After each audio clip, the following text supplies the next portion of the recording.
Scott. Ya, baik. Jadi melanjutkan materi kemarin, hari ini kita lanjutkan dengan regresi linier sederhana.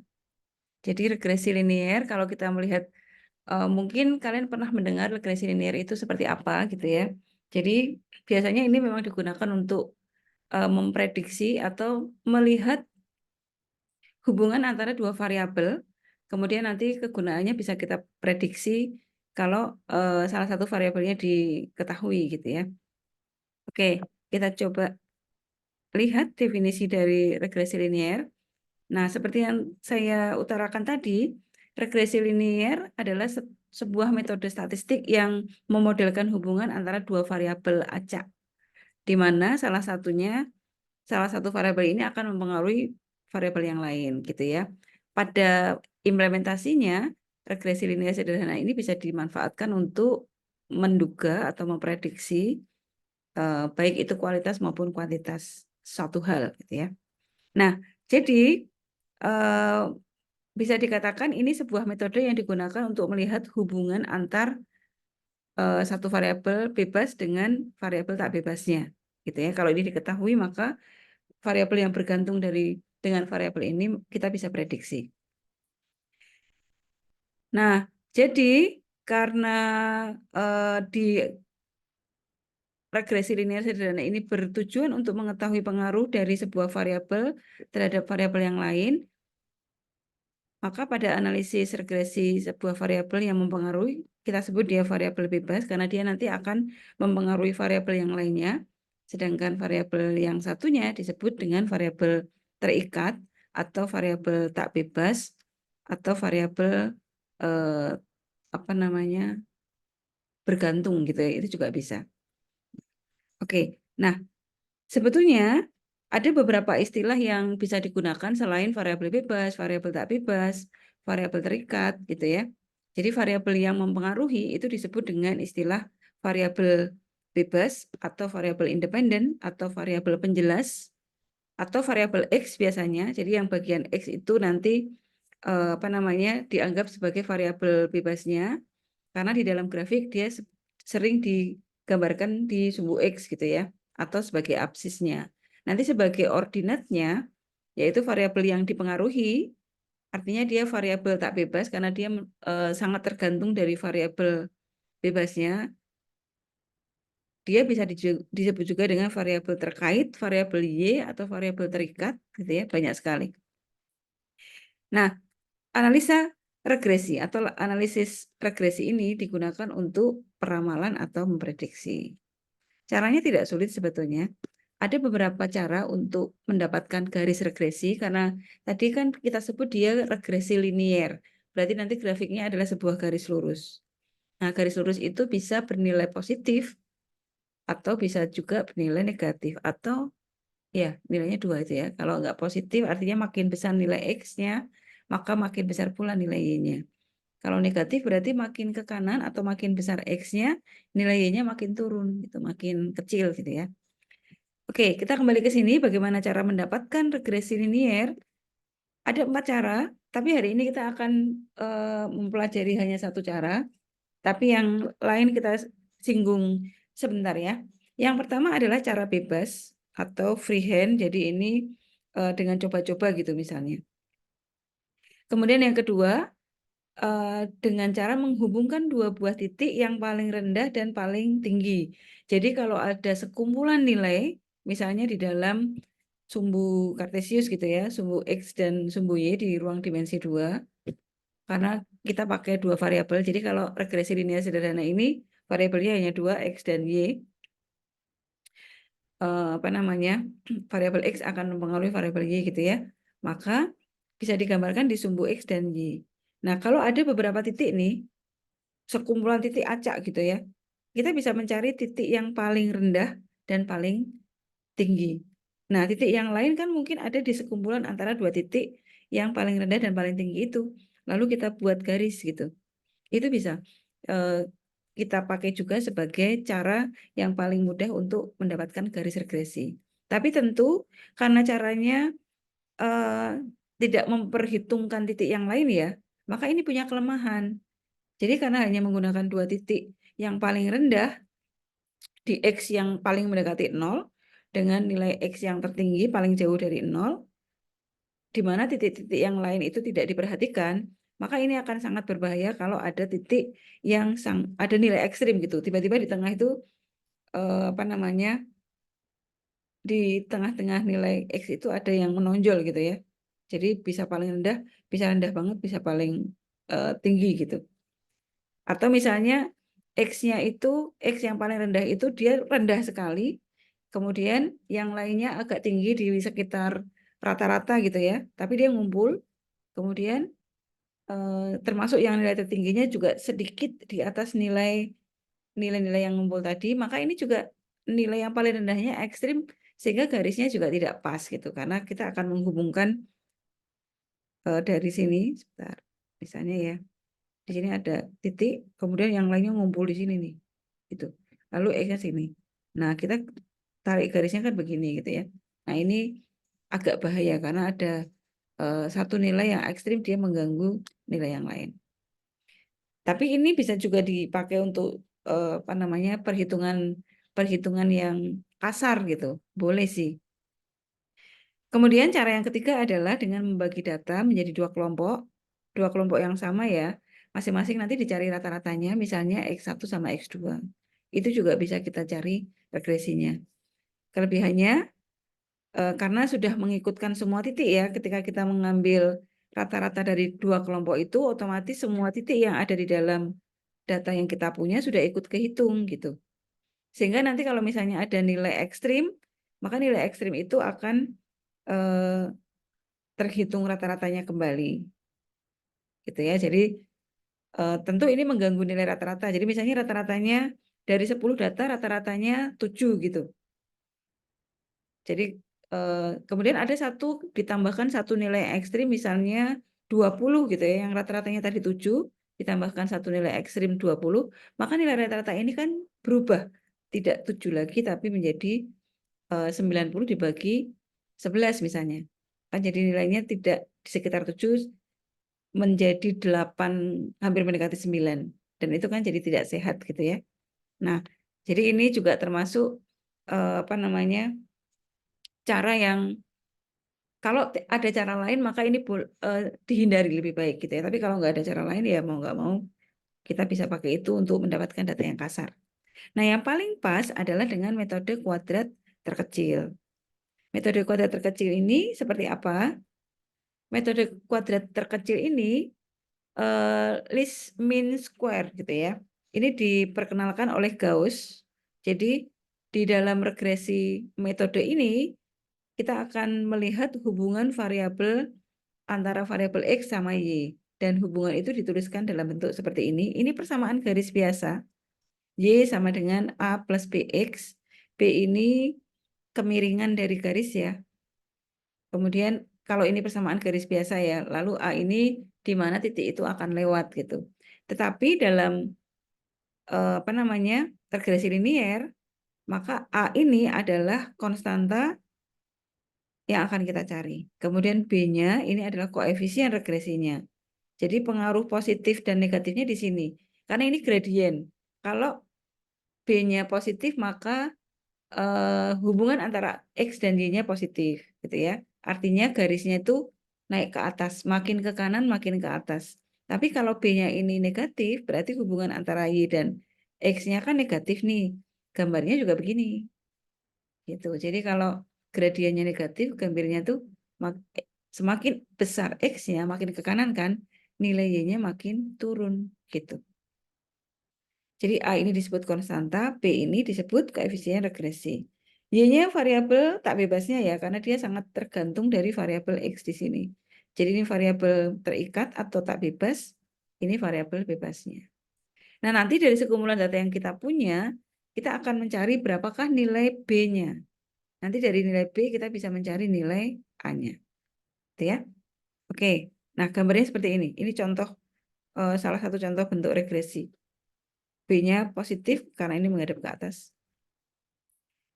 Oke, kita coba contoh penggunaan dari regresi linier ya. Bagaimana cara mencari persamaan regresi linier dari kasus yang kita ketahui. Misalnya nih, salah satu contohnya adalah jumlah saku uang saku yang diterima mahasiswa itu dipengaruhi dengan jarak tempuh dari rumah ke kampus. Misalnya orang tuanya melihat jarak dari kampus ke rumah atau kos-kosan itu jauh, maka uang sakunya tentu akan ditambahi gitu. Karena untuk naik angkot tentu nilainya beda kalau jarak dekat dan jauh. Bensin juga begitu ya, kalau punya mengendarai kendaraan sendiri tentu uang bahan bakarnya akan berbeda tergantung dari jarak tempuhnya. Nah, kalau didasarkan dari penjelasan logis kan tentu makin dekat jarak rumah dengan kampus, maka uang sakunya makin kecil. Sebaliknya kalau jarak tempuhnya makin jauh, uang sakunya makin besar. Gitu ya. Artinya jarak tempuh ini mempengaruhi uang saku yang diperoleh oleh mahasiswa. Berarti jarak kampus itu adalah variabel X-nya, kemudian uang sakunya itu adalah variabel Y-nya. Jadi variabel X itu yang nanti mempengaruhi ya, mempengaruhi variabel Y-nya. Nah, tadi di awal saya sudah sampaikan bahwa nanti tujuan kita yang pertama adalah mencari B-nya. Setelah B-nya ketemu, kita bisa mencari A dengan menggunakan nilai rata-rata. Jadi, kalau kita punya sekumpulan data, misalnya sekumpulan data X sama Y ya, kalau jarak tempuh sekian, uang sakunya sekian, X-nya sekian, uang sakunya sekian, gitu kan ya. Kita punya sekelompok data X sama Y. Nah, B itu dari data yang kita punya tadi, nanti kita cari rata-ratanya. Rata-rata X berapa, rata-rata Y berapa, kemudian perkalian X dan Y berapa, kemudian dijumlah. Gitu ya. Nah, rumus B-nya adalah banyaknya data atau N dikalikan dengan sigma atau total dari perkalian X dan Y. Jadi perkalian variabel bebas dan tak bebas, kemudian dijumlah, kemudian dikurangi dengan jumlah variabel X dikalikan dengan total data Y, total datanya ya, bukan jumlah datanya, tapi total data, dibagi dengan N jumlah data kali sigma X kuadrat, jadi X kuadrat, kemudian dikalikan N dikurangi sigma atau total X dikuadratkan. Jadi kalau ini X dikuadratkan dulu baru dicari totalnya, dikurangi dengan total X dikuadratkan. Gitu ya. Nah ini kan nanti Y-nya, B-nya ketemu nih, karena ini rumusnya dari B ya. Nah, kemudian untuk mencari nilai A-nya, karena A itu rumusnya, Y itu rumusnya A plus BX, maka A ini kita cari dari Y min BX. Ini B-nya dibawa ke kiri. Tapi X dan Y-nya adalah nilai rata-ratanya. Nilai rata-rata dari sekumpulan tadi. Gitu. Jadi B-nya sigma XY, N kali sigma XY dikurangi sigma X kali sigma Y dibagi N kali sigma X kuadrat dikurangi sigma X dikuadratkan. Ya. Oke. Nah, jadi langkah-langkahnya kalau kita mau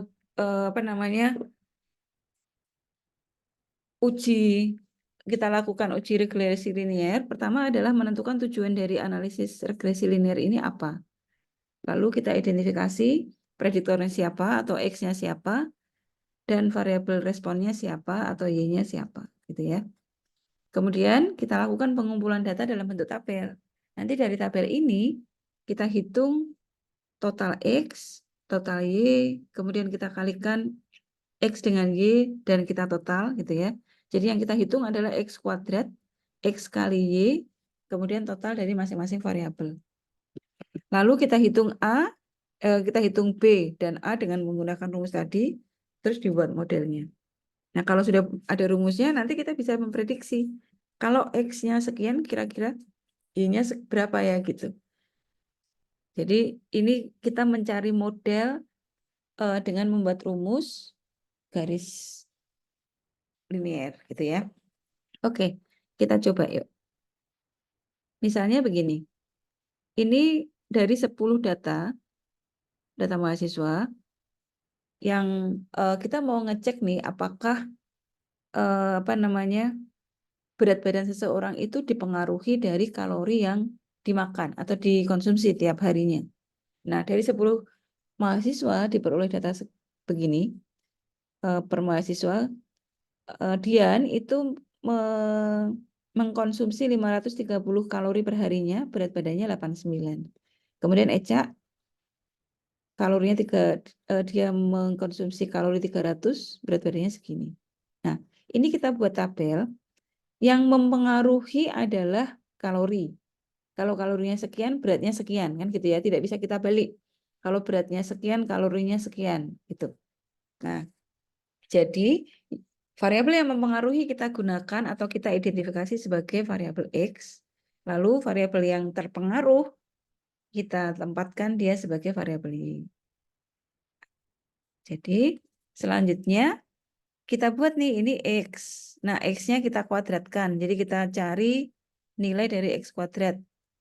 Kemudian yang variabel Y juga kita cari nilai, oh kalau Y kuadrat nggak diperlukan ya. Tapi nanti untuk mencari korelasi ini diperlukan. Jadi boleh ini langsung dihitung. Tapi untuk regresi Y kuadrat tidak diperlukan sebetulnya. Yang diperlukan adalah XY. Jadi X kuadrat dan XY untuk regresinya. Tapi nanti untuk mencari korelasi ini akan diperlukan. Jadi sekalian aja kita buat kolom untuk menghitung Y kuadrat. Nah, setelah setiap kolom kita sudah hitung X kuadratnya berapa, Y kuadratnya berapa, perkalian X dan Y juga dihitung, lalu ditotal. Nah, jadi kita punya total X ini, total X kuadrat, kemudian total XY, ya, sama total Y. Sementara ini aja sih 4 yang dipakai. Nah, selanjutnya kita hitung B. Rumus B-nya kan N, jumlah data, jadi tadi 10, kali sigma XY. Sigma XY itu berarti ini, ya, 279.294. Kemudian min sigma XY berarti total dari X, 4.141 dikalikan total Y. Jadi sebetulnya ini menggambarnya gampang ya. Sigma XY itu dikalikan N, lalu yang di sini dipecah sigma X kali sigma Y gitu. Jadi variabel di sini sama di sini tuh sama. Ini total perkalian XY, kalau ini total X dikalikan total Y. Bagian penyebutnya juga sama. Penyebutnya adalah XI atau X dikuadratkan di total, kemudian dikalikan N.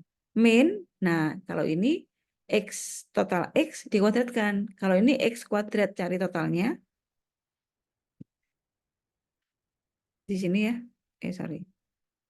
X kuadrat cari totalnya berarti yang di sini nih 1.802. Nih ya. Kalau yang ini sigma X dikuadratkan, totalnya X dikuadratkan. Jadi kuadrat dari 4.141. Kemudian kita hitung, ini hasil perhitungannya, dan hasilnya B adalah 0,149. Nah, B udah ketemu, berarti A-nya kan tinggal dicari ya. A itu Y rata-rata, min A kali X rata-rata.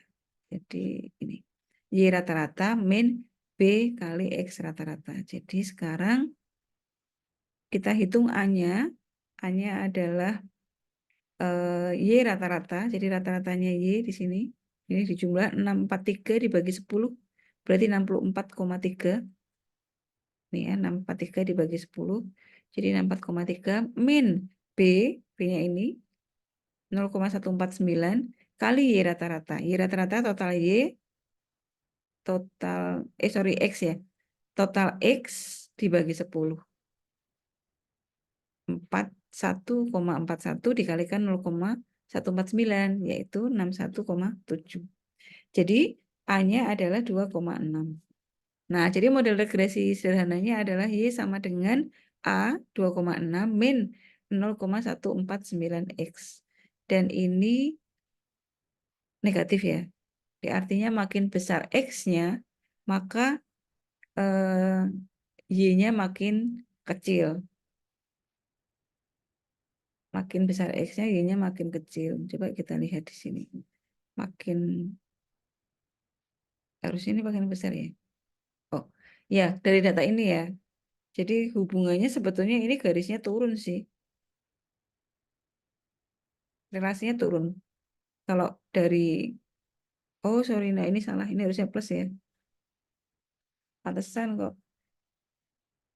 Saya salah nulisnya ya, 0,149-nya plus. Ya, jadi 2,6 plus 0,149. Hubungannya positif ya, karena makin banyak kalori yang dikonsumsi, tentu berat badannya makin besar. Oke, nah jadi kita sudah mendapatkan model regresi linear. Jadi dari sini kita bisa memprediksi. Kalau misalnya yang dikonsumsi itu per harinya 800 kalori misalnya, maka berat badannya bisa kita hitung. Berarti ini 0,149 kali 800 ditambah 2,6. Gitu ya. Jadi kalau kita sudah mengetahui atau mendapatkan rumus regresinya, maka ini kita bisa gunakan untuk memprediksi. Oke, ini untuk regresi linear. Sampai di sini ada yang ditanyakan?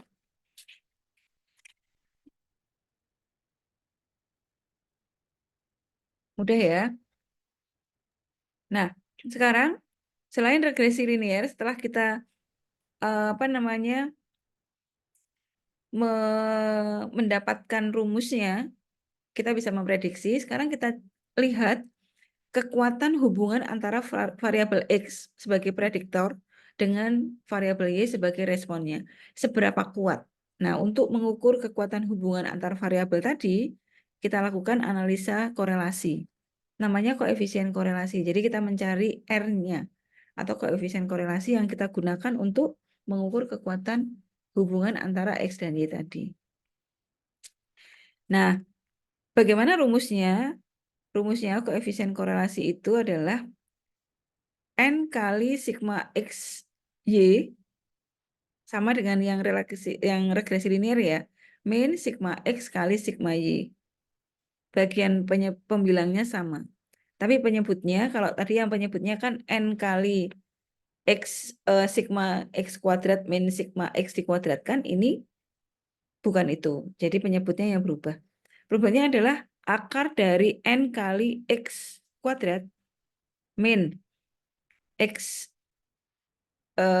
sigma X dikuadratkan. Nah, kalau regresi linear kan hanya dibagi dengan bagian ini aja nih.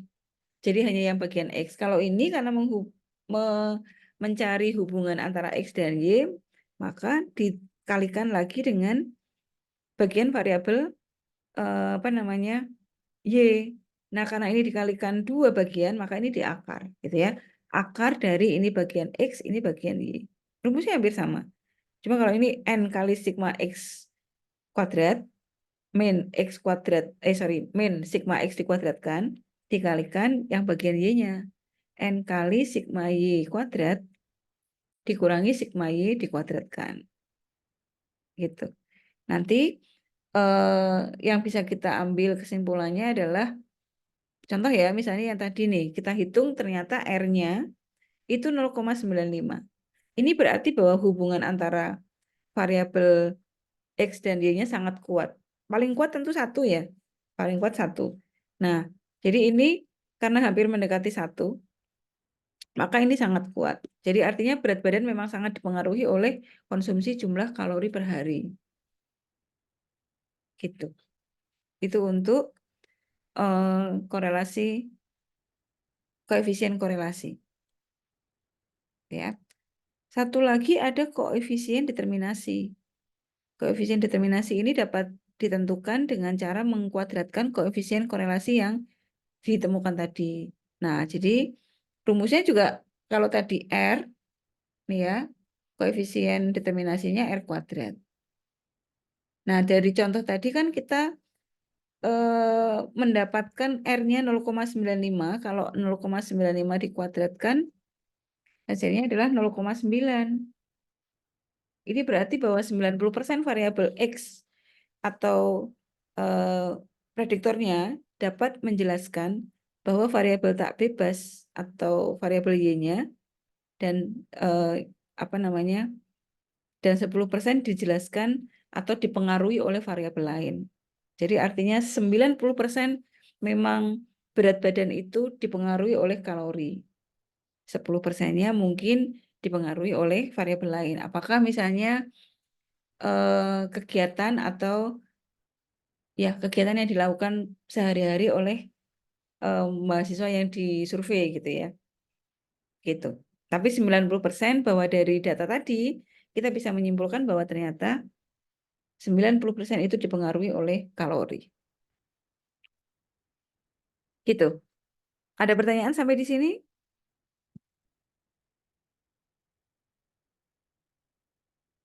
Belum, Bu. Belum ya, mudah ya. Oke, kalau begitu ada 3 tugas yang apa namanya kalian bisa kerjakan. Jadi sama caranya cari persamaan regresi linearnya, kemudian tentukan koefisien korelasi dan koefisien determinasi, kemudian berikan interpretasinya. Berikan interpretasinya itu maksudnya seperti yang di soal-soal begini. Ini ya, ini interpretasinya. Nah, ini dalam praktikum di laboratorium fisika, biofisika diperoleh 2 pengukuran variabel yaitu X dan Y yang diberikan data seperti ini. Kemudian silahkan dicari persamaan regresi linearnya. Yang kedua juga sama. Kemudian yang ketiga, yang ketiga ada sedikit tambahan soal yaitu prediksi. Jadi ini data seorang peneliti yang melakukan penelitian dengan mengukur massa gula dalam gram yang terbentuk pada beberapa suhu dalam Celsius ya, dan disajikan dalam seperti ini, dalam tabel seperti ini. Berdasarkan data ini, coba digambarkan diagram pencarnya. Diagram pencarnya itu nanti kalian membuat sumbu kartesius, jadi sumbu X dan Y seperti ini. Di apa namanya, di kira-kira aja, nggak usah persis ya, misalnya pakai skala berapa gitu. Kalau jadi ini yang mempengaruhi suhu atau massa gula kan gitu ya, kita harus tahu dulu. Oh, yang mempengaruhi suhu. Kalau suhunya sekian, massa gulanya sekian. Kalau suhunya sekian, massa gulanya sekian. Berarti suhunya yang X. Jadi ini nanti suhu. Kalau suhunya 1, massa gulanya 8. Jadi di sini. Kalau suhunya 1,1, masanya 7,8 di sekitar sini. 1,2, 8,5 gitu ya. Nah, katakanlah misalnya nanti tuh pencarnya seperti ini. Kalian coba gambarkan sesungguhnya pencarnya seperti apa. Nah, nanti prediksi atau persamaan linearnya apakah mewakili sekumpulan data tadi atau tidak, gitu ya. Jadi yang pertama coba gambarkan diagram pencarnya. Sama yang ini juga boleh, tapi ini terlalu besar, jadi ini mungkin bisa ya, pakai skala aja. Nah, ini agak deket kan. Oke, kemudian cari regresi linearnya, terus cari koefisien korelasinya, kemudian cari koefisien determinasi, dan yang terakhir, karena sudah ada model regresinya, silahkan ditaksir kalau suhunya 171,75, jadi kan nggak ada. Harusnya kan di antara ini sama ini gitu ya. Bener nggak di antara ini sama ini? Bukan di antara eh ya ada di sekitar angka ini. Karena kan yang di 1,75 kita nggak punya nih. Nah, berapakah massa gula di suhu 1,75? Gitu ya.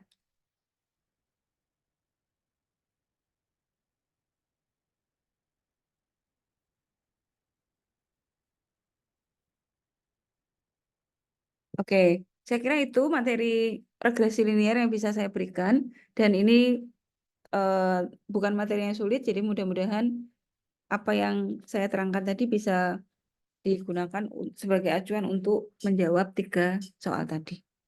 Bu, Ya, silakan ya, Mas. Bu. Tugasnya nanti kita buat di kertas gak apa-apa ya, nanti difoto terus diupload gitu ya. Iya, begitu. Iya. Tulis Oke, tangan Bu. boleh, mau diketik boleh. Deadline-nya sampai kapan, Bu? 1 minggu. Oh, baik. Mm-mm. Ya. Ya, oke.